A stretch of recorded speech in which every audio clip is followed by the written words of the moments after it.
Prezados irmãos, a paz do Senhor Jesus, estamos entrando no ar com o seu programa Escola Bíblica Dominical. Que Deus abençoe você e toda a sua família através deste programa. Receba o nosso abraço, você que está nos assistindo através do Canal 14 em Recife e repetidoras em todo Pernambuco via satélite e pelo canal no YouTube, Rede Brasil Oficial. Nesse início de programa, você pode compartilhar o nosso link nos grupos da família, dos amigos e também lá de sua escola bíblica dominical, a escola dominical de sua congregação. Hoje estudaremos a terceira lição com o tema As Abominações do Templo. E para comentar a lição, contamos com a presença do presbítero irmão Jonathan Lucena. A paz do Senhor, irmão Lucena. A paz do Senhor, pastor Nando Jackson. Do presbítero irmão André Santos. Paz do Senhor, irmão André. A paz do Senhor, pastor Nando Jackson. E do auxiliar e professor irmão Jonas Santana. A paz do Senhor, irmão Jonas. Paz do Senhor, pastor Nando Jackson. Nesta lição, estudaremos a respeito do perigo da idolatria. Veremos que este mal leva o homem até mesmo uma nação para a ruína moral e espiritual.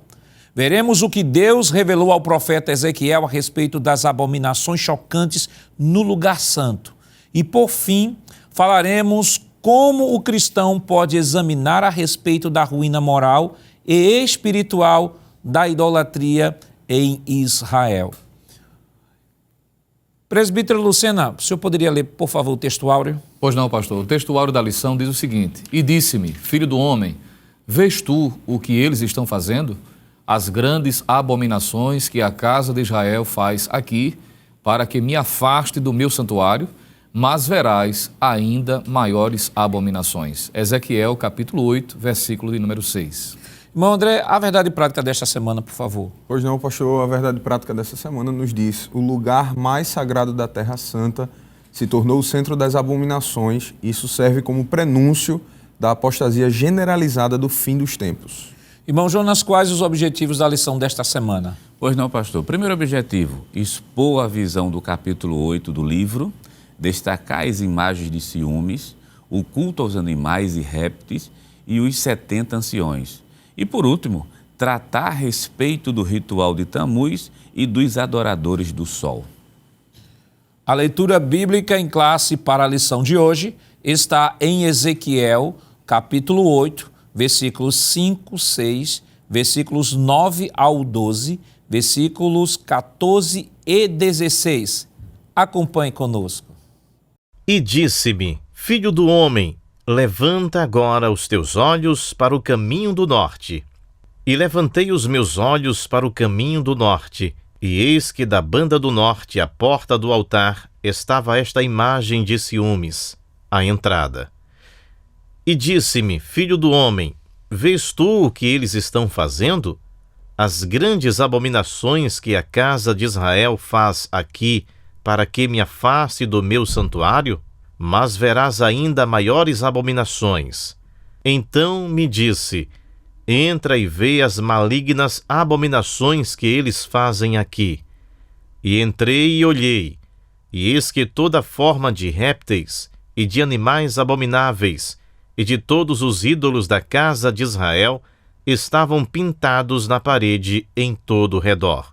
E 70 homens dos anciãos da casa de Israel, com Jazanias, filho de Safã, que se achava no meio deles, estava em pé diante das pinturas, e cada um tinha na mão o seu incensário, e subia uma espessa nuvem de incenso. Então me disse, viste, filho do homem, o que os anciãos da casa de Israel fazem nas trevas, cada um nas suas câmaras pintadas de imagens?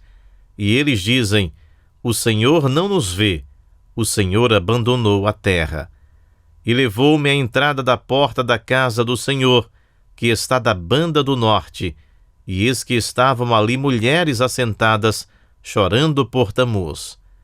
E levou-me para o átrio interior da casa do Senhor, e eis que estavam à entrada do templo do Senhor, entre o pórtico e o altar, cerca de 25 homens, de costas para o templo do Senhor, e com o rosto para o oriente, e eles adoravam o sol, virados para o Oriente.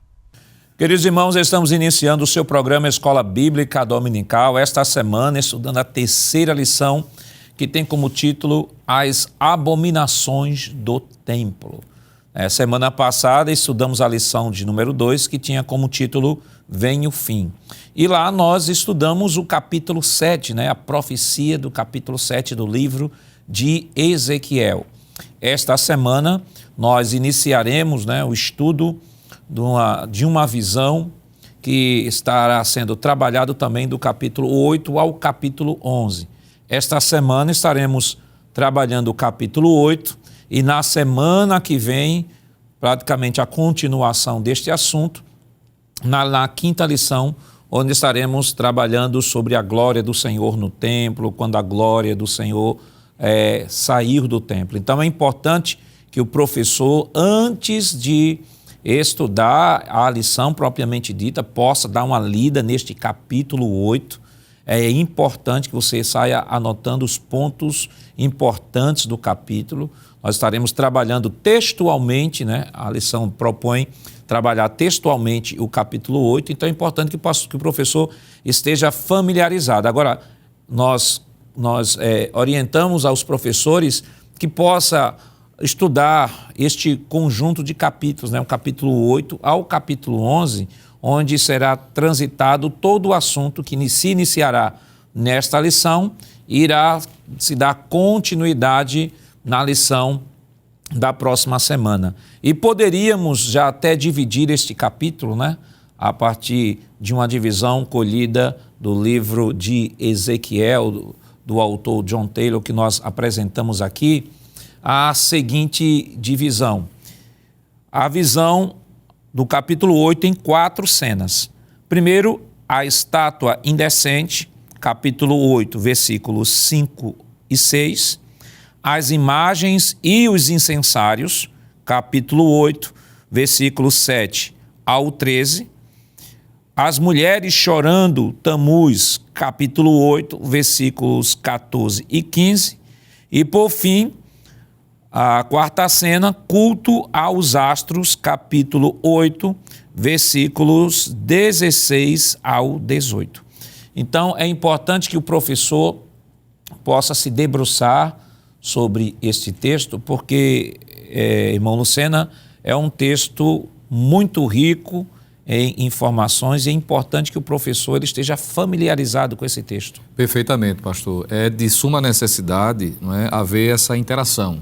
Principalmente porque, na medida que a gente vai lendo o texto, o próprio texto ele se encarrega de trazer alguns flashes, algumas informações que vai facilitar a compreensão do assunto. Por exemplo, o próprio tema, as abominações do templo, essa palavra abominação ou abominações no plural, é advinda exatamente das ocorrências que aparecem no próprio texto. Quando a gente analisa o capítulo 8, a gente vai perceber a ocorrência frequente que essa expressão aparece. Por exemplo, na própria leitura bíblica em classe, para quem está com a lição em mãos, vai perceber, por exemplo, o versículo de número 6, falando sobre grandes abominações, versículo 6 ainda, maiores abominações, o versículo de número 9, as malignas abominações. Então, essa palavra abominação ou abominações, ela aparece de forma frequente. E a leitura do texto, a análise ponto a ponto, vai permitir essa observação. E, já aproveitando o momento, uma vez que essa palavra ocorre com muita frequência e é uma palavra-chave também dessa lição, que tem a ver com o enredo de tudo aquilo que Deus está revelando a Ezequiel nesse capítulo de número 8. Essa palavra abominação, a expressão hebraica toevá, que traz a ideia de aquilo que é repulsivo, aquilo que é detestável, que é contrário à natureza divina. Quando nós analisamos o Antigo Testamento, vamos perceber que essa palavra, por exemplo, ocorre se referindo a alimentos impuros. Deuteronômio capítulo 14, versículo de número 3. Quando a gente analisa Isaías capítulo 41, versículo 24, é dito que a atividade idólatra, de um modo geral, também é descrita por essa terminologia. Por isso que Ezequiel, nesse capítulo de número 8, se vê Deus utilizando com muita frequência a prática de sacrifício de crianças, que seria uma prática dentro do contexto idolátrico. Também é utilizado essa mesma expressão, isso pode ser visto em Deuteronômio, capítulo 12, e o versículo de número 31. Malaquias 2:11 vai dizer que até o casamento misto também é chamado de abominação, como eu disse, Malaquias 2:11. E as atividades dos ímpios, de uma forma geral, também é assim utilizado. Então, a grosso modo, essa palavra abominação ou abominações, como diz no tema da lição, é tudo aquilo que é ofensivo à natureza divina. E o texto também vai dizer isso. Por exemplo, se você olhar aí agora, Ezequiel capítulo 8, versículo de número 17, existe nesse versículo a própria definição dessa palavra, quando diz assim, ó, então me disse, vês isto, filho do homem, há porventura coisa mais leviana para a casa de Judá do que tais abominações que fazem aqui? Aí diz o texto, o próprio Senhor fazendo menção a Ezequiel, havendo enchido a terra de violência, tornam a irritar-me e eles a chegar o ramo ao seu nariz. Então, na medida que a gente lê, pastor, o texto, como o senhor falou, dessa forma cadenciosa, vendo ponto a ponto, vai ficar mais fácil, principalmente analisando esses pormenores que o texto nos facilita a compreensão. E seguindo essa sequência, irmão André, nós, por exemplo, na primeira lição, nós tivemos uma lição bem introdutória, né? E o texto base ali foi o capítulo 3 do livro de Ezequiel. Semana passada, nós migramos para um capítulo onde Deus, por meio do profeta Ezequiel, anunciava o fim.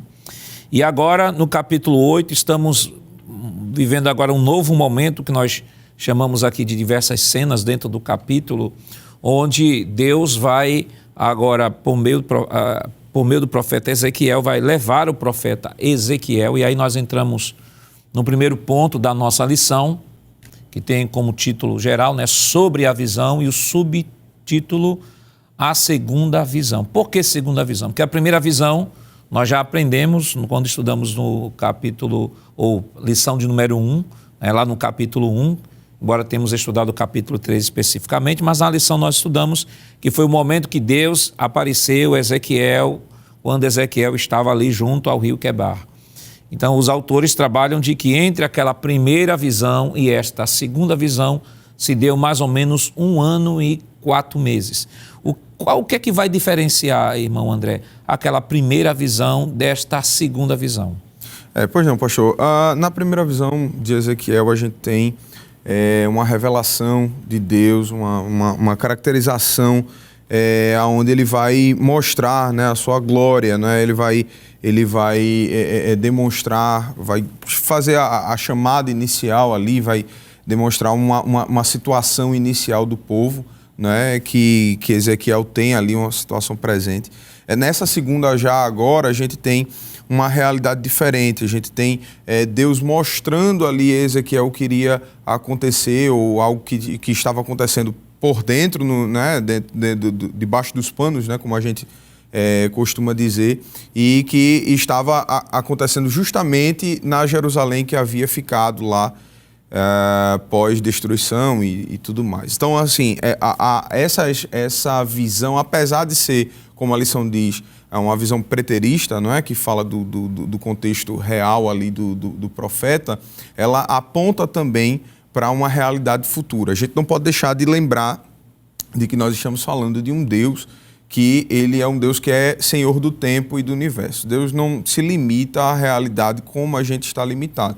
Então, para ele, a realidade que estava acontecendo ali com o profeta e a realidade futura é a mesma. Assim, a mesma no sentido de que Deus não fica limitado a isso, não fica sobreposto a isso. Então, Deus mostra isso a Ezequiel, fala isso ao profeta, demonstra isso ao profeta e demonstra de uma maneira muito forte, né? Porque me parece, ou nos parece, quando nós nos debruçamos sobre o capítulo 8 inicial, como o senhor bem falou, nessas divisões, né, do capítulo, e quando a gente vai para a parte inicial deste capítulo, a gente vê Deus falando no capítulo número 8, o Espírito se debruçando a Ezequiel, mais especificamente no versículo número 3, e estendeu a forma de uma mão, e me tomou pelos cabelos da minha cabeça. O Espírito me levantou entre a terra e o céu, e me trouxe a Jerusalém em visões de Deus, até a entrada da porta do pátio de dentro, que olha para o norte, onde estava colocada a imagem dos ciúmes, que provoca o ciúme de Deus. Então veja, a gente vai comentar mais para frente sobre essas imagens, sobre essas questões aqui, mas Deus, ele se demonstra de uma maneira como que tivesse com a ira, né, posta sobre o povo e recai sobre o profeta, e o profeta é levado até aquele momento em visões, né? É bom que se destaque, né? Não em parte física, né? Mas ele vai até o templo e começa a observar, não é, o alvo da ira divina, o alvo da manifestação da ira de Deus. É claro que nesse quesito aqui a gente chama de como a forma de uma mão, né? É um antropomorfismo, né? Ou seja, Deus, na realidade tem duas. É um antropomorfismo, que a forma da mão de Deus é dando uma característica humana a Deus, né? Para que fique melhor de entender, né? E antropopatia, porque Deus estava irado aqui nesse sentido e dando uma característica de sentimento a Deus da mesma forma humana. E aí ele vai mostrar isso ao profeta. E quando ele mostra isso ao profeta, ele de alguma maneira está dizendo ao profeta de que isso tem trazido ao próprio Deus a ojeriza, ao afastamento. Ele olha para aquele povo que é um povo idólatra e se ira com aquilo e fica com raiva daquilo. Tanto é que a imagem vai ser tratada como imagem de ciúmes, né? Provocando aí o ciúme de Deus, como que provocando o ciúme de Deus. Então, essa visão, ela dá a margem à realidade também do contexto que Ezequiel estava vivendo, tanto no exílio como na Jerusalém que havia ficado, porém ela aponta para uma realidade futura. Como falamos aqui, Deus está acima de tudo, e essa realidade futura é justamente as abominações que vão ocorrer nos dias em que estamos e também no futuro. Então isso de alguma maneira aponta para a idolatria do povo, para a banalização, para o afastamento do povo da presença de Deus. Interessante, irmão Jonas, é que o seguinte, esse assunto volta novamente ao cenário do povo de Israel. A gente vê lá atrás, nós percebemos de que, vez por outra, Israel sempre flertava com os outros deuses. Nós comentamos aqui em outros programas delimitamos aqui uma linha histórica e mostramos, né, Salomão, no Reino Unido, para falar do Reino Unido, né? Se pudéssemos ir ainda um pouco lá atrás, poderíamos dizer que Abraão veio do meio de um povo idólatra e Deus chamou Abraão. Mas, vez por outra, o povo, no desenvolvimento do povo de Deus, ao longo da história, a gente vê o povo de Deus flertando com os outros deuses. E nós vimos aqui, quando houve o Reino Unido, colocado o reino lá sobre Israel, depois, justamente por conta da desobediência, da idolatria, da apostasia, Reino do Norte e Reino do Sul, nós vimos que o Reino do Norte caiu primeiro, dada a abundância, né, do pecado, né, já havia chegado já no limite, e eles caíram para os assírios. E agora nós estamos falando de Judá, onde Deus, talvez Ezequiel chega aí e não esteja entendendo muita coisa, e Deus leva Ezequiel em espírito, né? E aí vale destacar de que quando eu me deparo com essa expressão, e Deus levou em espírito, né? Aí tem pessoas que dizem assim, não, Deus tirou o espírito dele e levou Ezequiel naquele lugar. E hoje, muito mais hoje, na nossa sociedade, a gente percebe que não precisa necessariamente alguém sair do corpo para ir para outro lugar. Por exemplo, quem está nos acompanhando neste momento, independentemente de onde você esteja, você está percebendo o que está acontecendo aqui nesta conversa que nós estamos falando aqui da lição da escola dominical. Não é preciso você se transportar para cá, né? Então, eu creio perfeitamente, como o pastor Ezequias trabalha, de que esta questão do sair não quer dizer necessariamente que ele tinha saído do corpo, mas que estas imagens foram trazidas para ele. Porque, irmão Jonas, essa questão é uma questão de percepção, né? Deus, que é o Deus que revela, Deus que mostra, eu sempre vejo que uma revelação de Deus como essa é o que nós temos hoje na nossa mão, no smartphone. Você pode ver aí um vídeo, você pode ver um clipe. Então, a imagem está sendo trazida a você. Então, essa mesma dinâmica a gente vê Deus revelando a Ezequiel um grande problema, a abominação que estava acontecendo em Jerusalém, como já foi dito aqui, uma visão preterista, que estava acontecendo e que, em decorrência do que estava acontecendo, como se anunciou no capítulo 7, Deus haveria de destruir Jerusalém e o templo. Com certeza, isso se explica, pastor, porque em Ezequiel, capítulo de número 5 e o versículo 11, a partezinha final do versículo, existe um texto que também essa frase vai aparecer no capítulo 8, onde diz assim, eu leio o versículo 11 por completo, capítulo 5 e versículo 11 diz assim, portanto, tão certo como vivo eu, diz o Senhor Jeová, pois que profanaste o meu santuário com todas as coisas detestáveis e com todas as tuas abominações, também eu te diminuirei, e o meu olho te não perdoará, e também não terei piedade. Essa é a expressão final do capítulo 5 e o versículo 11, assim, não terei piedade. Parece ser até mesmo uma coisa contraditória, porque textos anteriores, ou melhor, textos anteriores mesmo, não somente no livro de Ezequiel, mas em outros profetas, mostra um Deus piedoso. Mas por que chegou a esse ponto de Deus dizer que não vai ter piedade? Lá no capítulo 8 do livro de Ezequiel, e versículo 18, a partezinha final também diz a mesma coisa. Pelo que também eu procederei com furor, o meu olho não poupará e nem terei piedade. Estamos usando a revista corrigida. Mais uma vez aparece essa frase dizendo que Deus não vai ter piedade do seu povo. Agora, por que Deus não vai ter piedade do seu povo? É aí que entra justamente essa revelação que Deus concede justamente a Ezequiel. É interessante que o senhor estava falando que Deus leva a Ezequiel em espírito, que é o que o pastor Ezequias diz, né? Ele faz menção do capítulo 8 de Ezequiel e versículo 3 para explicar.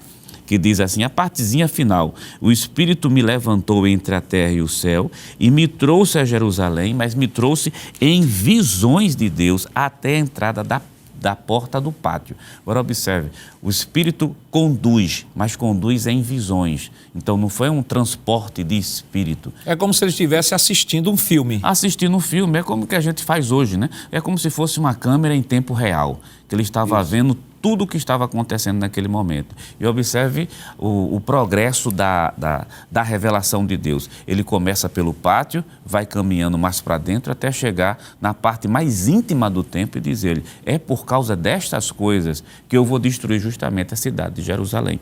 É interessante que o capítulo 8 e o versículo de número 5, de número 6, aparecem algumas expressões. Para cada cena, né? O pastor Ezequias também trabalha com a ideia de cenas.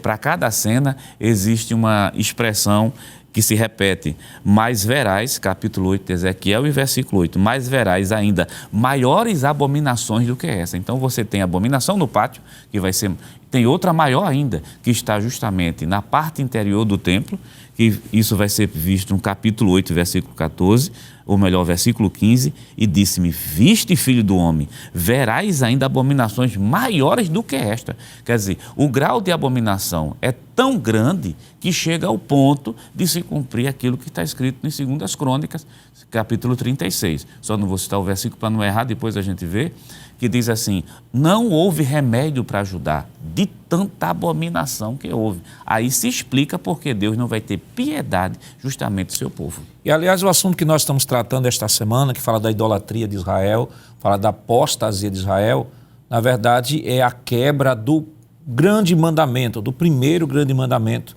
de amar ao Senhor, Deus, de todo o coração, de toda a alma e de todas as forças.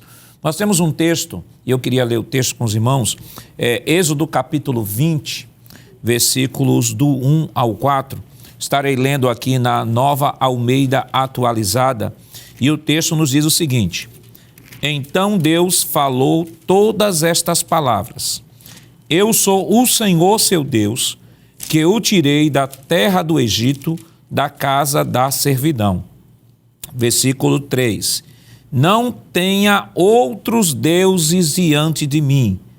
Versículo 4, não faça para você imagem de escultura, nem semelhança alguma do que há em cima no céu, nem embaixo na terra, nem nas águas debaixo da terra. Versículo 5, não adore estas coisas, nem preste culto a elas, porque eu, o Senhor seu Deus, sou Deus zeloso, que visito a iniquidade dos pais nos filhos até a 3ª e 4ª geração daqueles que me odeiam. Versículo 6, mas faço misericórdia até 1000 gerações daqueles que me amam e guardam os meus mandamentos. Então, irmão Lucena, fica claro aqui de que um dos grandes pecados que Israel estava cometendo nesse momento da história era a quebra do primeiro grande mandamento de amar ao Senhor Deus e só a Ele prestar-lhe culto. Perfeitamente, pastor. É Deus deixando bem claro que o juízo que ele já tinha pronunciado, não é, na primeira visão, quando ele revela a sua glória, manifesta o seu poder, mesmo Ezequiel estando em Babilônia, e ele agora está trazendo à tona a justificativa do porquê desse juízo. Na própria lição, o pastor Ezequiel Soares faz menção de que entre a primeira visão e a segunda surgiu um tempo ali aproximadamente de 14 meses, 1 ano e 2 meses aproximadamente. E a Bíblia de Estudo Plenitude, pastor, diz que a visão que Ezequiel tem no capítulo 8 poderia ter ocorrido entre os dias 17 ou 18 de setembro do ano 592 a.C. E nessa visão é como se Deus estivesse dizendo: Ezequiel, estou agora justificando o porquê do julgamento que vou derramar sobre o povo. 1 ano e 2 meses, Ezequiel já vinha exercendo o ministério. E aí vai uma inferência que a gente pode talvez deduzir. Pelo fato de Deus fazer tanta questão de revelá-lo e dessa forma tão intensa, não é? Como se estivesse puxando ele pelos cabelos, era algo urgencial, era Deus trazendo um impacto naquela visão. Talvez nesse 1 ano e 2 meses, Ezequiel já profetizando, trazendo a mensagem, talvez aqui e acolá surgisse no seu coração ou naqueles que eram ouvintes, porque no capítulo 8 vai dizer que ele está tendo a visão em casa e com ele está alguns anciãos de Israel, não é? A mensagem tinha provocado, ainda que Deus tinha dito que de forma nacional a visão não seria, ou seja, a mensagem não seria aceita, mas há aqueles que foram a princípio impactados por essa mensagem. E talvez nessas dúvidas do porquê, então Deus traz à tona, revelando de que esse princípio revelado já no início, desde o começo, onde há institucionalização, da nação de Israel, revelando o pacto que eles não deveriam ter quebrado, e por conta dessa quebra, aí a punição está vindo. Deus está revelando, justificando, porque Deus é justo, não é? Ele diz o porquê, mostra e justifica o porquê da punição sobre a nação. Irmão André, o que me chama a atenção nessa visão é o seguinte: Deus, capítulo 7, anunciou que o fim viria.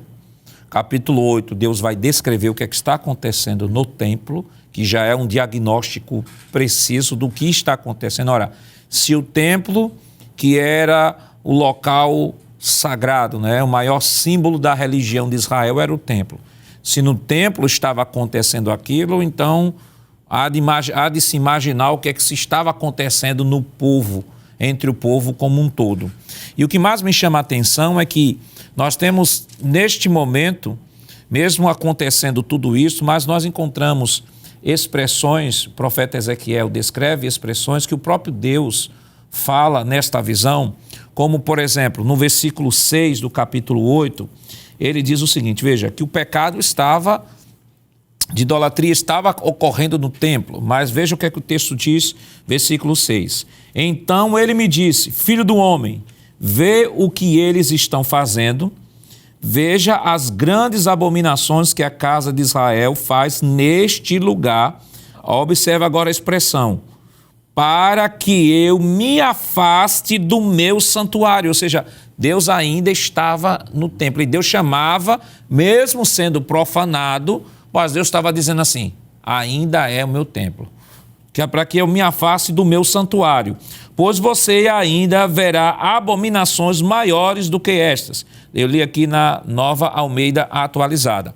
O versículo 14: levou-me à entrada do portão norte da casa do Senhor. Observe a expressão da casa do Senhor. E eis que estavam ali mulheres assentadas chorando pelo deus Tamuz. Versículo 16. Levou-me para o átrio de dentro da casa do Senhor. E eis que ali, junto à entrada do templo do Senhor, veja que a expressão casa do Senhor, templo do Senhor, Deus dizendo, meu santuário, Deus estava dizendo, olha, eu ainda estou lá, mas apesar de estar lá, a profanação é tão grande que eles já se tornaram tão indiferentes à minha presença que já não me percebem mais no templo. Pois é, pastor, perfeitamente. É evidentemente que a nação ela passava por um declínio e o declínio aqui é realmente um declínio profundo, né, da sua espiritualidade, da sua proximidade com Deus. E a gente vê isso da forma como o profeta recebe a revelação, né, fazendo um resumo aqui do primeiro tópico do que nós vimos. Essa visão que Ezequiel teve é uma visão, ao contrário da primeira, é uma visão das abominações, uma visão da ira de Deus, em certa medida, como já falamos aqui. É uma visão em que Deus leva ele, transporta ele nessa visão e dá um passeio, vamos dizer assim, com ele por dentro do templo, né, passando por diversas fases. Parece que quanto mais vai entrando no templo, mais a abominação, mais a idolatria, mais o desvio ético, doutrinário, espiritual, ele vai aumentando e chega ao ponto do Senhor até orientar, não é? Olha, cava um buraco na parede que eu vou te mostrar uma coisa que está lá dentro, que não está à vista do que está fora. O que está fora já está ruim, o que tu vai ver lá dentro é pior ainda, né? Como já vimos aqui as orientações. Então, assim, nesse intuito, nessa explicação de Deus, né? Ainda que Deus não precise dar essas explicações, mas ele deixa de maneira muito clara a necessidade de trazer uma reconstrução espiritual para a vida do povo, para a vida daquela nação que estava ali. Então, Ezequiel tem essa visão e ele vai perceber que dentro da casa do Senhor, estávamos até comentando anteriormente, pastor, que a profanação é tão grande, talvez esse seja o melhor termo a ser utilizado, a profanação é tão grande que não só a casa do Senhor, não é só a questão da casa do Senhor, mas os instrumentos, né? Eles estavam acendendo incenso. Que incenso eles estavam...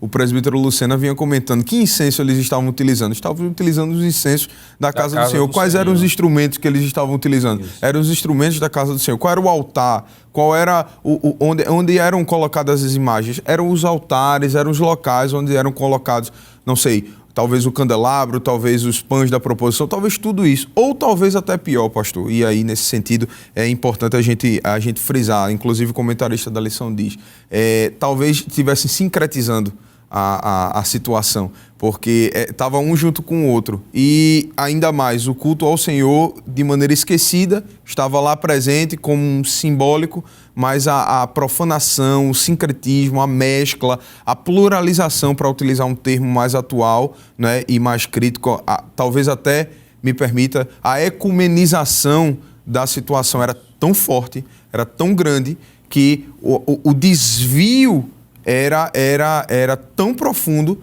que até os instrumentos, a casa do Senhor, a realidade de vivência, os sacerdotes, os profetas, de uma maneira geral, não Ezequiel, estavam corrompidos. Então, irmão Jonas, como entender as visões é o terceiro subtópico. Como entender as visões? Eu acho que a palavra do título da lição, ela é bem cirúrgica, né? Ela fala de abominação, né? Coisa abominável ao Senhor. É uma palavra bem cirúrgica e bem abrangente para descrever aquilo que o profeta Ezequiel está sendo revelado por Deus no capítulo 8. Não é à toa que a palavra abominação também traz o sentido de vômito, né? É aquilo que está sendo lançado para fora, aquilo que não presta. Então, acho que a palavra abominação, ela é a palavra-chave realmente para se entender o porquê essa ira de Deus tão grande sobre o seu povo. Eu já vi até, irmão Jonas, sem querer lhe interromper, eu já vi até algum comentarista dizer assim, que a palavra abominação, ela é tão abrangente, tão profunda, que se fosse traduzir assim, uma tradução rasteira, é esterco do esterco. Esterco do esterco, perfeito. Já vi também essa análise da palavra abominação, foi um vômito, como se fosse esterco do esterco. Isso aí dá para a gente entender, porque Israel fez coisas que o próprio Deus diz assim em Ezequiel capítulo 5, versículo 6, que ele faz uma comparação. A gente começa a entender o porquê o juízo é tão pesado. Capítulo 5 de Ezequiel, versículo 6. Ela, porém, mudou em impiedade os meus juízos mais do que as nações, e os meus estatutos mais do que as terras que estão ao redor dela. Quer dizer, Israel, Judá, fazendo respectivamente aqui dentro do contexto, Judá se transformou numa nação pior do que as outras nações que estavam em volta dela. Aí foi que Deus fez, os senhores falando, me veio à mente também o capítulo 5 e o versículo de número 12, a partezinha final que diz assim, capítulo 5 número 7 e o versículo número 27, que Deus diz que está tratando Israel dessa maneira, Judá dessa maneira, de acordo com os seus caminhos, quer dizer, o tratamento de Deus, o juízo de Deus, que talvez alguém está lendo essa lição aqui com a gente, diz, por que Deus está sendo tão severo? Primeiro, a palavra abominação já revela tudo. Por que Deus está sendo tão severo? Porque Deus está tratando de acordo com os caminhos dele. Está lá, capítulo 7, versículo 27. Conforme os seus caminhos, lhe farei os meus juízos. Então já dá para a gente entender que esses pecados não estão restritos somente ao templo, estão também abrangentes a toda a nação. Quais são as abominações que Israel estava praticando? Porque Deus exigiu tanto de Israel? Mas isso nós estaremos comentando depois do nosso rápido intervalo. Voltamos já.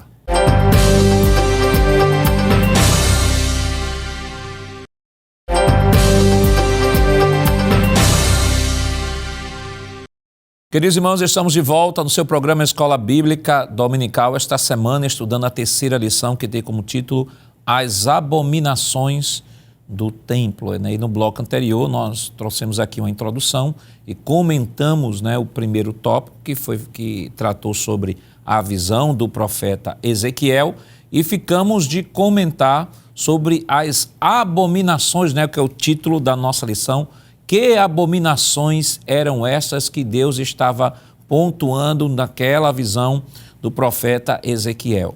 Vale destacar que Ezequiel, neste momento, no capítulo 8, ele passa a ter uma experiência. Veja que a visão do capítulo 1, que é a primeira visão que ele tem, é a visão da glória de Deus. Deus começa a mostrar a sua glória a Ezequiel. E nessa segunda visão, é uma visão que envolve uma experiência mais profunda, porque Ezequiel, assim como em uma tela de TV, Deus vai levá-lo ao templo, dar um passeio 3D dentro do templo, mostrando as abominações. E nessa experiência, Ezequiel ele chega a duas conclusões, que está no versículo 18 do capítulo 8. Primeiro, Deus diz a Ezequiel, por isso também eu os tratarei com furor. Deus anuncia que haverá de derramar o furor sobre Israel. E segundo, mesmo versículo diz, os meus olhos não terão piedade e eu não os pouparei. Deus diz que não só derramaria o seu furor, mas não teria piedade no derramamento da sua ira. Irmão Lucena, o que de fato Israel estava realizando? Que abominações eram estas para que Deus pudesse, de maneira bem tácita, de maneira bem contundente, falar isso ao profeta do versículo 18 que nós aqui lemos? Pois não, pastor. Eu diria, assim, até de forma didática, de que quando a gente analisa o capítulo 8, nós vamos perceber que essas abominações, elas perpassam pelo menos em 3 aspectos: religioso, moral e social. No religioso é o que fica ainda mais evidente, porque quando Ezequiel inicia, eu vou usar a expressão que o senhor usou, o tour virtual, 3D, quando ele é transportado para Jerusalém, e isso de forma proporcional, Deus vai mostrando pouco a pouco o que é que está entranhado dentro da realidade religiosa daquela nação. Ezequiel, capítulo de número 8, diz o texto, versículo de número 3, e estendeu a forma de uma mão e tomou-me pelos cabelos da minha cabeça, e o Espírito me levantou entre a terra e o céu, e levou-me a Jerusalém, em visões de Deus, até a entrada da porta do pátio de dentro, que olha para o norte. Aí ele diz assim, onde estava o assento da imagem dos ciúmes que provoca ciúmes. Então, quando Ezequiel ele é transportado, e virtualmente, vamos assim dizer, de uma dimensão espiritual, ele contempla na parte principal, na entrada, exatamente uma imagem que o próprio comentarista, o pastor Ezequias Soares, faz menção de que alguns identificam, alguns expositores do Antigo Testamento, identificam como se fosse a imagem de Azerá, não é? A deusa também conhecida como poste-ídolo, que culturalmente estava ligada ao paganismo, que foi em vários momentos da história da nação, tanto de Israel, do Reino do Norte, como também do Reino do Sul, foi introduzido dentro da realidade cultica, não é? No período de Manassés, por exemplo, 2 Reis capítulo 21, versículos 3 e 7, era vivenciado essa idolatria. Depois foi desfeito, não é? Mas, pelo que dá a entender, foi retomado novamente. Josias, quando assume o reinado, ele combateu também a idolatria dentro do santuário, mas o que dá a entender, pastor, é que quando ele passa, uma outra geração que veio traz novamente essa realidade de idolatria. Então, quando Ezequiel adentra de forma virtual e já, conforme o próprio texto diz, não é?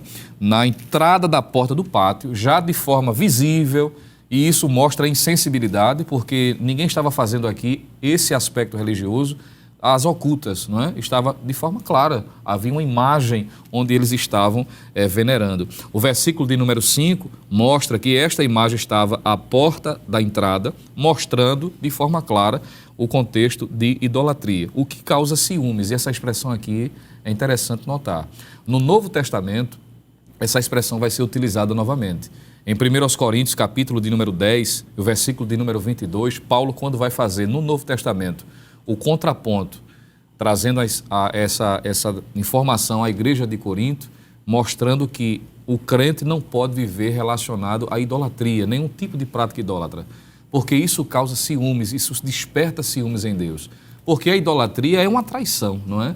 O crente, no caso que Paulo está tratando em 1 Coríntios 10, estar simulando um relacionamento que não seja com Deus. O que é, taxativamente, que já vimos aqui, a quebra de um princípio revelado desde o início, que nós devemos adorar única e exclusivamente a Deus. E Deus vai dizer de que a punição é severa exatamente por causa dessa idolatria, que de forma muito transparente, de forma muito clara, a nação de Israel estava vivenciando. A imagem do ciúme explica, não é? A idolatria que campeava ali, o porquê de Deus trazer, de forma como o Senhor bem mencionou, capítulo 8, versículo 18, que Deus chegou no seu limite, dizendo: eu vou derramar minha ira e não terei piedade, porque eles estavam tão relacionados à idolatria, que Deus disse: não, chegou o tempo, basta, não é? Dei a oportunidade, eles não quiseram. Permaneci, não é? Batendo a porta, historicamente nós vemos isto, mas como já foi citado, não teve remédio, e por conta disso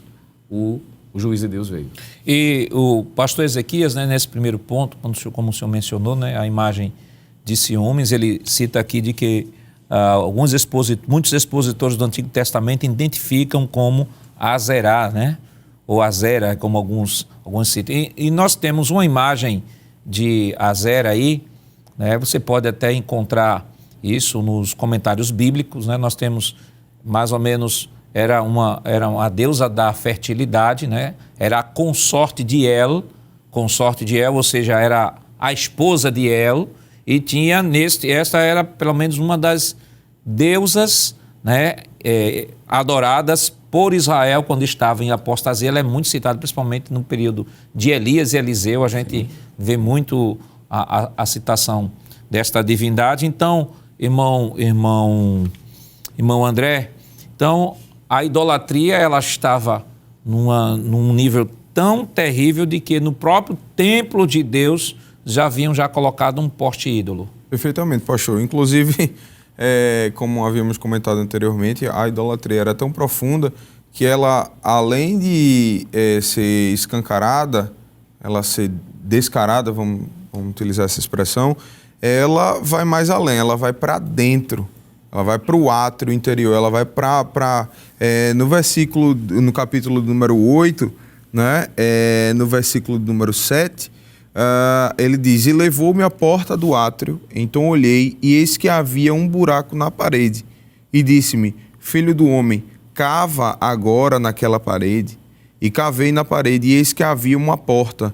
Então me disse: entra e vê as malignas abominações que eles fazem ali. E entrei e olhei, e eis que toda forma de répteis e de animais abomináveis e de todos os ídolos da casa de Israel estavam pintados na parede em todo o redor.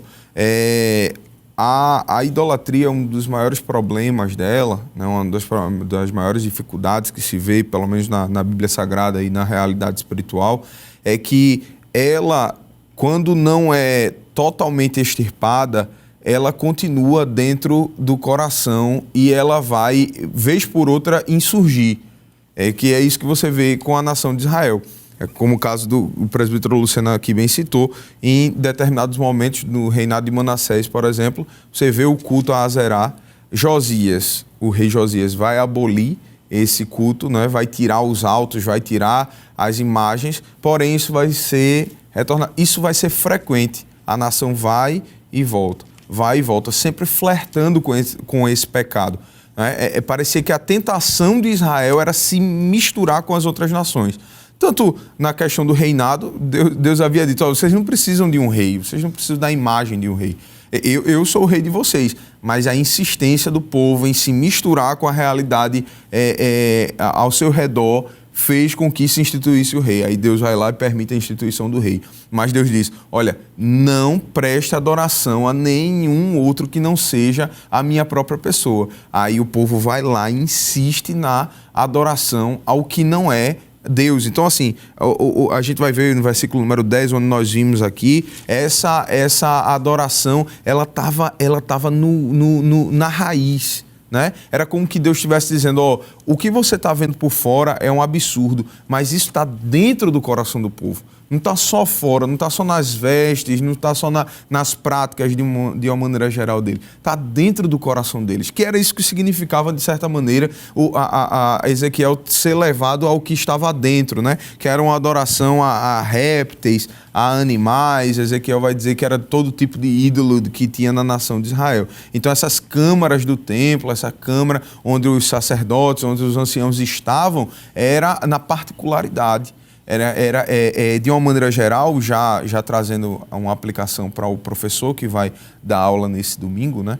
Que a gente trate não só das coisas que estão aparentes, que elas externam, mas as coisas que estão aparentes, elas externam uma condição espiritual interna. É interessante isso, né? Que o que eu faço, o que eu digo, o que eu demonstro, é algo que provém do que está dentro do meu coração. Para referendar isso, pastor, se a gente ler rapidamente no Evangelho de Mateus, no capítulo número 6, a gente vai ver algo que Jesus demonstra de maneira muito clara. Ele vai dizer no versículo de número 19, ele diz, não ajunteis tesouros na terra, onde a traça e a ferrugem tudo consomem, e onde os ladrões minam e roubam, mas ajuntai tesouros no céu, onde nem a traça, nem a ferrugem consomem, e onde os ladrões não minam nem roubam. Aí ele vai dizer uma frase célebre, e é muito importante, no versículo número 21, porque onde estiver o vosso tesouro, aí estará também o vosso coração. Jesus, em certa medida, estava falando aqui de idolatria, porque aonde está o meu coração? Aonde está a minha mente? Aonde está o meu corpo? Aonde está o que está dentro de mim, né? Onde eu coloquei isso? O que eu coloquei aí dentro? Aonde eu depositei minha confiança? Aonde eu deposito minha confiança, aonde eu deposito meu coração, é onde é o que eu estou adorando, é o que eu estou prestando adoração. E nesse sentido, é muito importante que a gente atente para isso, porque essa realidade de Ezequiel, ela, como já falamos aqui, é preterista, porque fala do presente, da realidade contextual, né, de Ezequiel no tempo, mas é futurista também, porque aponta para uma realidade do que nós estamos vivendo. E, de alguma maneira, nós podemos aplicar de maneira muito clara isso aqui, que é, não podemos ter ídolos, nem fora da nossa realidade, mas também de maneira nenhuma dentro do nosso coração. Irmão Jonas, pegando a fala aí do presbítero André sobre a questão da aplicação, e ele trouxe uma observação muito pertinente, né? Ele mostra que Ezequiel, Deus apresenta Ezequiel na visão, aquilo que já é percebível, logo na entrada do templo está lá o Deus de ciúmes, né? A imagem de ciúmes, mas também Deus mostra aquilo que está oculto, que não está explícito. Então, em outras palavras, Deus traz a idolatria nas duas dimensões. Numa dimensão externa, dimensão que as pessoas de fato estão tão dessensibilizadas, que já não sentem essa vergonha de se expor, se expõem mesmo, não tem dificuldade nenhuma, e aqueles que não querem se expor, mas que ambos os corações estão tão desviados, estão tão cheios de abominação, que Deus diz, olha, não adianta, eu sou o Senhor que vejo todas as coisas. Vejo o que está acontecendo fora do templo e vejo o que está acontecendo dentro do templo. E aí, o irmão André trouxe aqui uma questão que eu acho muito pertinente, que a gente trabalha aqui, que é a questão da aplicação, né? Talvez alguém que esteja nos acompanhando diga assim, mas pastor, hoje, ali era o templo de Israel, ali havia diversos deuses, né? Botaram diversos deuses, aquilo estava bem explícito, né? Ali descrito na visão de Ezequiel. Mas hoje nós não temos mais esses postes ídolos, não tem Azerá, não tem esses deuses físicos, porque no antigo Israel a questão da visibilidade, de ver um Deus que pudesse ser apalpado, isso era muito comum. Mas trazendo para o âmbito da aplicação, que deuses contemporâneos nós podemos, nesse contexto agora religioso que o irmão Lucena trouxe, que deuses contemporâneos hoje podem afetar ou estão afetando algumas pessoas que fazem parte do templo do Senhor? Hoje, vamos citar, né, a fama, principalmente. A fama talvez seja um dos grandes ídolos de muita gente. Nós temos vamos dizer assim, aqueles artistas gospel, né, infelizmente. Tem um artista gospel, você tem aquelas pessoas que se reúnem em torno das outras, né? Transforma o pregador num ídolo, transforma o cantor num ídolo, transforma muitas vezes determinadas coisas que vão para o culto, por exemplo, elementos judaicos são trazidos para dentro do culto, aqueles são trazidos também, entendidos como se fossem ídolos. Então, essas coisas que estão dentro. E é curioso quando o pastor falou sobre essa questão daquilo que está do lado de fora, que é mais visível, mas tem aquelas coisas que são encobertas através de rituais. Por exemplo, até na leitura bíblica em classe, capítulo número 8, versículo 11, diz assim, 70 homens dos anciões da casa de Israel, com Jazanias, filho de Safã, que se achava no meio deles, estavam em pé diante das pinturas, e cada um tinha na sua mão incensários. Agora observe, e subia uma espessa nuvem de incenso. Então me disse, viste, filho do homem, o que os anciões da casa de Israel fazem nas trevas? Observe, aparentemente aquilo era um culto. Quer dizer, está se usando o incensário da casa de Deus. A fumaça realmente é levantada, que era natural isso acontecer naquele momento, mas por trás daquela fumaça, que parecia ser um culto dedicado a Deus, existia, na verdade, pessoas adorando outros deuses. É o que aí entra justamente a questão da aplicação. Pessoas que muitas vezes, em torno de determinados cantores, determinados pregadores, que acham que estão adorando a Deus, mostram que estão adorando a Deus, mas lá dentro tem uma idolatria terrível assentada dentro do seu coração. Ou seja, e essa questão é tão séria que Ezequiel, capítulo número 14 e versículo 7, fala que dessa idolatria assentada lá dentro. Diz assim, porque qualquer homem da casa de Israel ou dos estrangeiros que peregrinam em Israel, que se alienar de mim e levantar os seus ídolos no seu coração, quer dizer, ídolos que são postos lá dentro, não são visíveis, né, aos outros, mas lá dentro, Deus que tudo vê, está dizendo, Deus está vendo, tem ídolo aí dentro. E uma coisa diferente que, com relação, por exemplo, ao próprio Daniel, que não se propôs, se propôs em seu coração não se contaminar com as iguarias do rei, muito menos se dobrar à idolatria. E o senhor falou uma coisa aqui sobre a questão da fama, né? São ídolos. A fama é um dos ídolos da nossa contemporaneidade.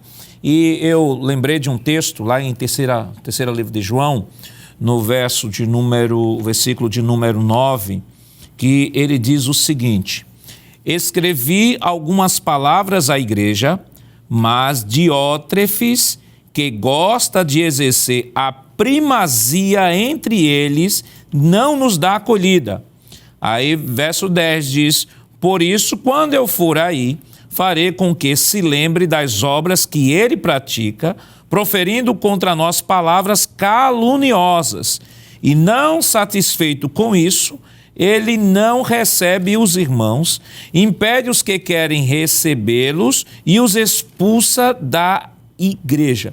Ou seja, a gente vê aqui uma pessoa, como diz o autor aqui da lição, pessoa que tem aspiração excessiva por títulos, né? É importante que se estude, Salomão diz que não existe limite, né, para se fazer livro, para se escrever livros. É importante se dedicar, principalmente professor da escola dominical, busque, se dedique, leia a Bíblia, ore. Não esqueça, a oração ela é essencial, não é apenas a leitura de bons comentários. Não se faz uma boa aula só com comentários, com leitura de bons comentários. Se faz uma boa aula também queimando incenso no altar. Não esse incenso aí, né? Mas o incenso de Deus no altar, orando, chorando, pedindo a Deus graça, pedindo a Deus misericórdia. Mas esse elemento aqui descrito, né, por João, ele se preocupava com posição. Veja, a posição tomou conta do coração dele de tal jeito que João descreve que ele... Veja o que é que João descreve, como nós lemos aqui.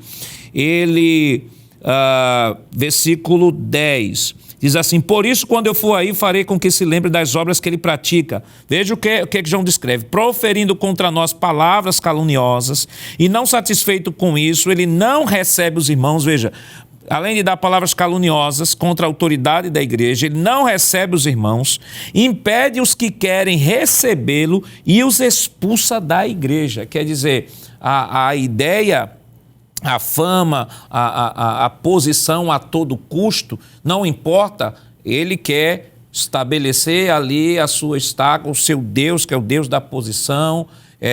Às vezes, como o autor diz aqui, é excessiva aspiração por títulos. E vale destacar o seguinte, queridos, né? Independentemente qual seja o seu status social, independentemente qual seja a sua formação cultural, independentemente qual seja a família em que você faz parte, lembremos-nos que na igreja nós somos ovelhas, na igreja nós somos membros e estamos debaixo de uma autoridade espiritual. E a autoridade espiritual pode ser até que seja uma pessoa de menos formação intelectual, não importa. Deus não nos chama baseado em nossos anéis. Deus nos chama baseado no seu santo e sábio conselho, na sua soberania. E o Deus que chama é o Deus que qualifica e capacita para o ministério. Portanto, se você que está nos acompanhando neste momento, de repente pode estar lá no seu coração, lá esse Deus querendo se levantar, Deus da fama, o Deus do orgulho, dizendo: não, eu tenho tantos títulos, mas ainda não sou um professor de escola dominical. A primeira coisa que você tem que fazer é ir aos pés de Jesus. Se humilhe, rasgue seu coração, aprenda com o mestre. Filipenses capítulo 2, versículos 6 ao 11. Jesus é o maior exemplo quando nós pensamos em humildade. Jesus é o maior exemplo quando nós pensamos em soberba. Satanás é o maior exemplo. Que possamos, na escola bíblica dominical, diante do altar de Deus, independentemente da sua cultura. Deus não nos chama baseado em nossa cultura, Deus nos chama baseado no nome da nossa família, Deus não nos chama para exercer o seu santo ministério baseado na nossa condição financeira. Ele chama pessoas que se dispõem a estar diante dele em humildade, porque a sua graça sempre será essencial na nossa vida e no exercício do ministério. Mas quais são as outras abominações descritas na palavra ou no capítulo 8 do livro Ezequiel? Nós estaremos comentando isso depois do nosso rápido intervalo. Voltamos já.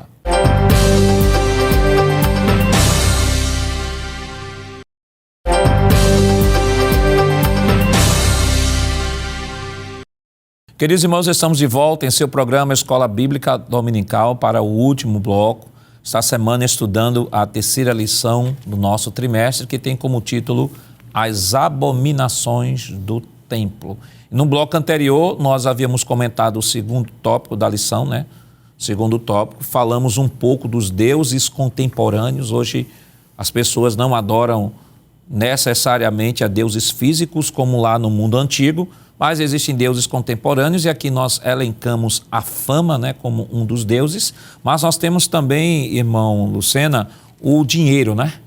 O dinheiro é uma bênção de Deus, né? É um instrumento através do qual nós conseguimos alcançar ou cumprir ou satisfazer as nossas necessidades, mas o apóstolo Paulo, ele nos alerta para um grande perigo, não é o dinheiro. O dinheiro não é a raiz de todos os males, mas o amor ao dinheiro, ou seja, colocar o dinheiro ou a riqueza como centro da minha adoração, como sentido da minha vida. Perfeitamente, pastor. Inclusive, há quem diga que o dinheiro ele é um excelente servo, né? Mas um péssimo senhor. Jesus disse em Mateus capítulo 6, versículo 24, que nós não podemos, ou é impossível, né? Não pode servir a dois senhores, porque há de odiar um ou amar o outro, ou se dedicará a um e desprezará o outro. Não podeis servir a Deus e a Mamon, que é a representação aqui do Deus das riquezas. Então, o dinheiro ele pode servir de dedicação a ponto de a pessoa colocá-lo como prioridade e fazer o dinheiro ser a finalidade última da vida. E é importante se destacar isso também em sala de aula.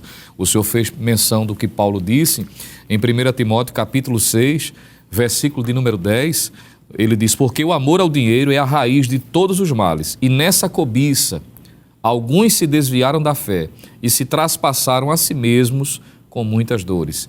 E ele ainda vai reiterar isso no versículo de número 16, dizendo, versículo de número 17, desculpe, manda aos ricos deste mundo que não sejam altivos, nem ponham a esperança na incerteza das riquezas, mas no Deus vivo, que abundantemente nos dá todas as coisas para delas gozarmos. Então veja que ele não está demonizando em momento nenhum. A pessoa tem uma certa condição financeira, a pessoa que chega a galgar a posição de ser rico, não há nenhum problema nisso. O problema é quando o dinheiro, quando a vida material está colocada em primeiro lugar em detrimento da vida espiritual.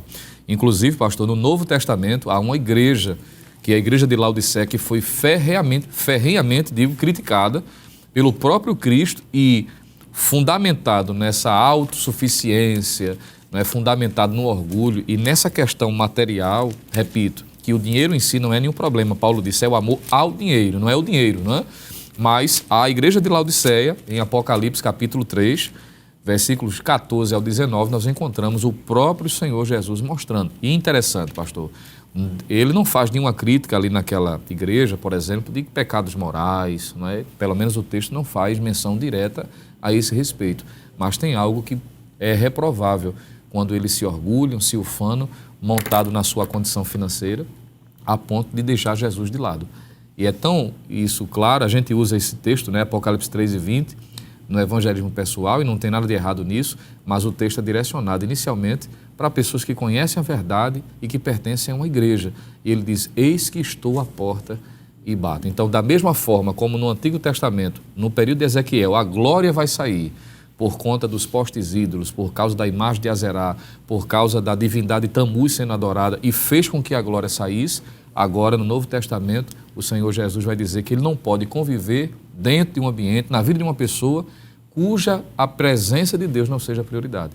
Então é interessante destacar, isso é um aspecto aplicativo também, que a gente não pode deixar passar a oportunidade e alertar em sala de aula, principalmente na realidade tão ativista que nós temos hoje na nossa sociedade, onde as pessoas correm freneticamente, claro, para galgar uma posição, para ter uma condição melhor. Tem alguns até que dizem, olha, eu estou correndo muito para não ter que ver meu filho passar por algo que eu passei. A gente até entende essa preocupação social, esse bem-estar que o pai e a mãe quer produzir para a vida dos filhos, mas não há algo mais importante senão o legado espiritual, mostrando para o filho que o mais importante não é necessariamente o material, mas servindo a Deus. E o próprio Jesus disse, não é? De que quando nós colocamos isso como prioridade, ele disse, buscai primeiro o reino de Deus e a sua justiça e as demais coisas serão acrescentadas. Então, o amor ao dinheiro, com certeza, é um ídolo também. E o senhor falou aí, eu lembrei de uma parábola de Jesus, você, professor que nos acompanha, você depois pode ler o texto com mais calma em casa, Lucas capítulo 12, versículos 13 ao 21, nós não vamos ler todo, mas ler pelo menos o versículo 16, que diz assim, e Jesus lhes contou ainda uma parábola dizendo, o campo de um homem rico produziu com abundância. Então ele começou a pensar, que farei, pois, não tendo onde armazenar minha colheita?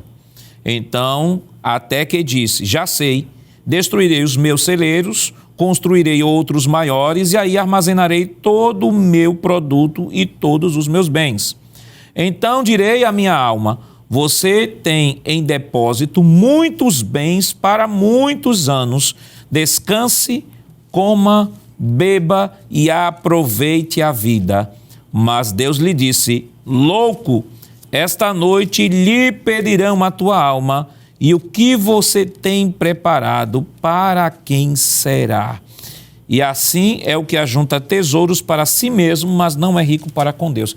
Então, irmão André, então, na parábola de Jesus, Jesus deixa claro aqui valores temporais versus valores eternos. Ele não está criticando o trabalho, não está criticando a prosperidade, não está criticando a riqueza, está destacando que aquele homem era um homem organizado, era um homem trabalhador, era um homem de uma capacidade administrativa fantástica, uma visão macro.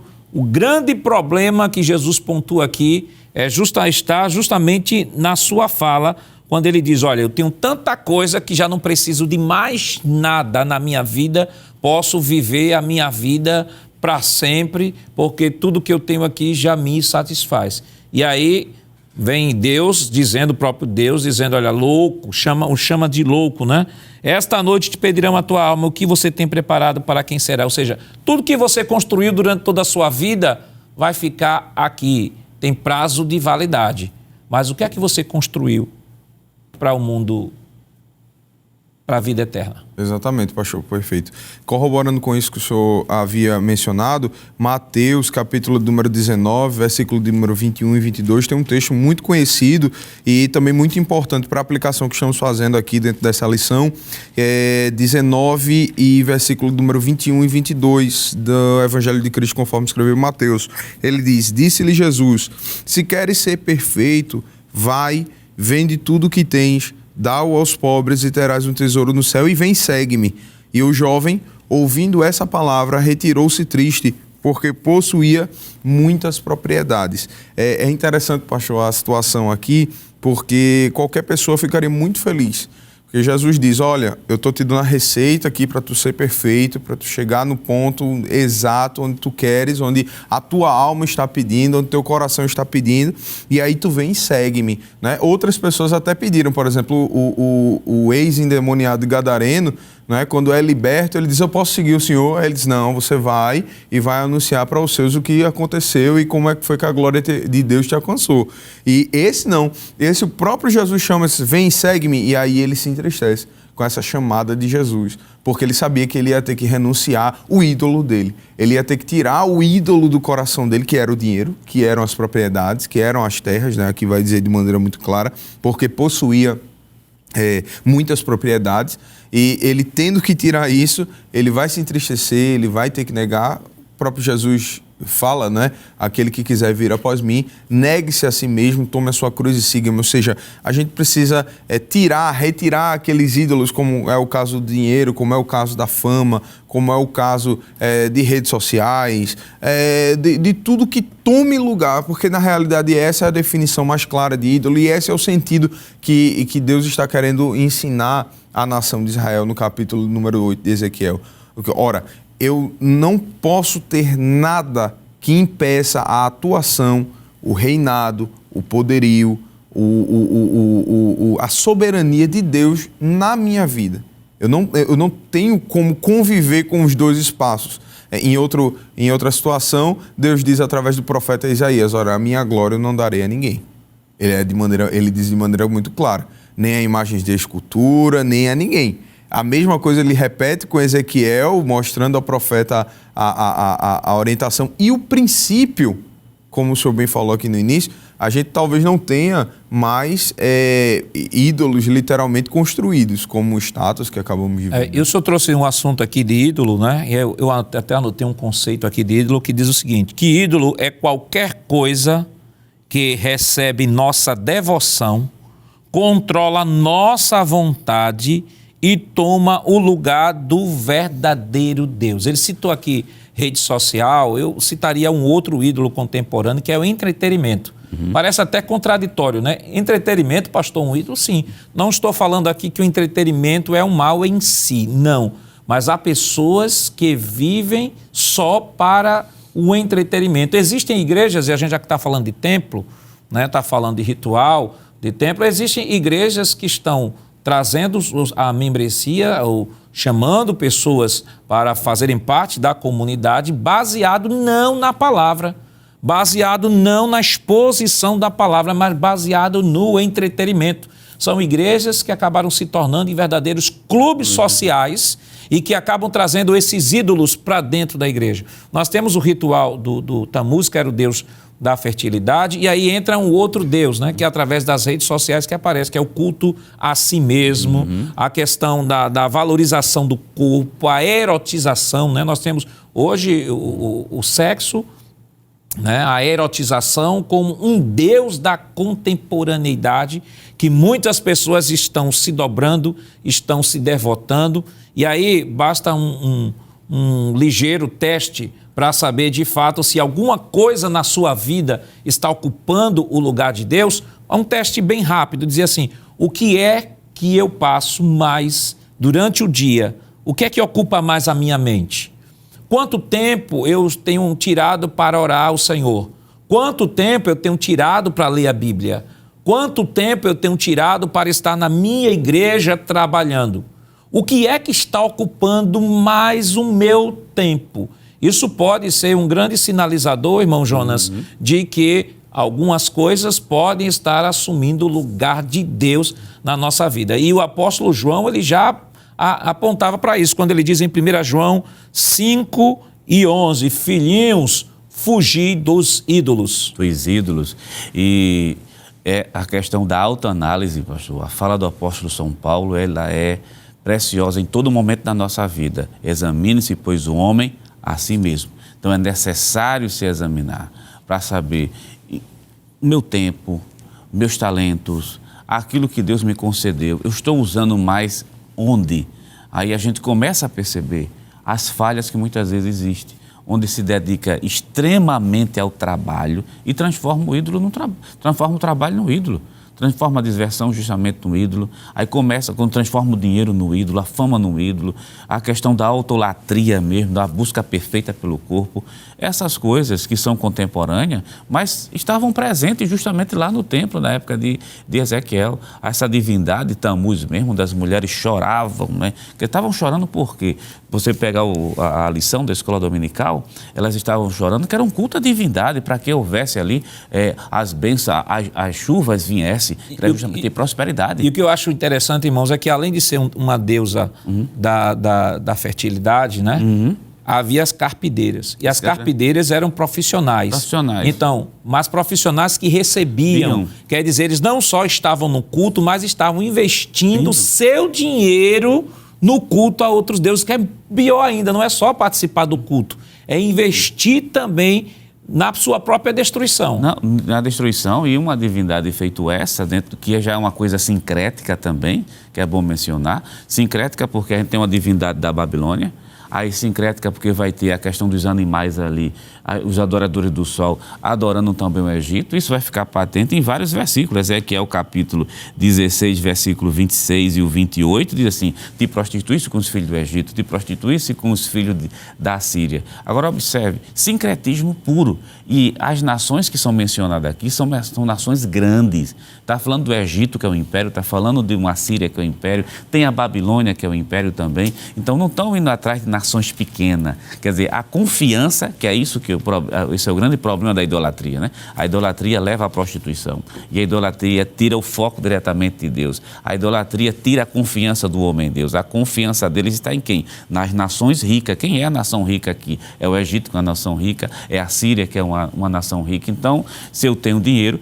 eu tenho essa falsa confiança de que está tudo bem para mim. Só que para ter dinheiro, eu sou capaz de fazer isso, de adorar Tammuz. Aí Tammuz é o que dá justamente a chuva, é o que dá bem, né? Dentro dessa mitologia, né? Isso. É o que daria a chuva, que daria a prosperidade. Então, se é para eu ser próspero, Então, qual é o caminho mais rápido? A idolatria. Então, o que é que acontece em redes sociais? Tem pessoas que, se vê 2 ou seguidores sair da rede social dele, só falta morrer do coração, tem até infarto. E outros, para ter like de todo jeito, isso é capaz de negar a fé, é capaz de negociar valores da vida cristã, que é isso que o professor da escola dominical tem que deixar bem claro. Não negocie valores que são caros, são aqueles valores que foram comprados na cruz do Calvário. Santidade, muitas vezes a intimidade da família exposta, mas é para ter o quê, pastor? Like. Né? É a mesma coisa que esses seguidores de Tammuz faziam, né? É para ter prosperidade? Não tem problema. Mesmo dentro da casa de Deus, eu me ajoelho. Isso tocou num outro assunto que poderíamos dizer que é um outro Deus hoje da contemporaneidade, que é o Deus da prosperidade. Mas, pastor, você não está indo longe demais, não? Calma, veja só. Prosperidade é uma coisa, existe a prosperidade bíblica, é bênção de Deus, está lá bem definida e no seu devido lugar. O problema, quando nós trouxemos aqui o conceito de ídolo, é qualquer coisa que recebe nossa devoção, controla a nossa vontade e toma o lugar do verdadeiro Deus vivo. Aqui é um conceito de Wisber. O Wisber traz esse conceito. Então, qualquer coisa, até o meu filho, até minha esposa, até meu pai, até minha mãe, pode ser um ídolo na minha vida. Se eu vivo em função e colocando ele ou ela, ou qualquer que seja, pode ser um carro, pode ser uma caneta, pode ser um livro, qualquer coisa, né, irmão? Pode ser um ídolo. Basta atender a este conceito, receber nossa devoção. E vale destacar que quando fala de devoção aqui, não quer dizer que você vai botar e dobrar os joelhos para isso, não. Quando está falando de devoção, é nossa atenção. Quando está falando de devoção, é o nosso tempo. Quando está falando da nossa devoção, é tudo que leva a nossa atenção excessiva àquele objeto. Perfeito, pastor. E há quem coloque, por exemplo, parece algo pitoresco, mas é interessante destacar também. Tem pessoas que divinizam até animais, né? Que dedicam atenção claro que a Bíblia vai dizer que os animais do justo também devem ser bem tratados, que a gente mostra a nossa fidelidade para com Deus ao cuidar bem daquilo que Deus criou. Mas o grande problema é quando essa atenção é exacerbada. São polarizações, não é? Pessoas que tratam o animal em detrimento, às vezes, até do bem-estar do outro. Não é? E o senhor está falando disso, eu lembrei agora que já tem uma igreja de culto pet, né? Onde se leva os animais de porte pequeno, animal grande não entra, né? Já exclui aí o animal grande. Um animal pequeno já entra lá, onde os animais vão cultuar a Deus.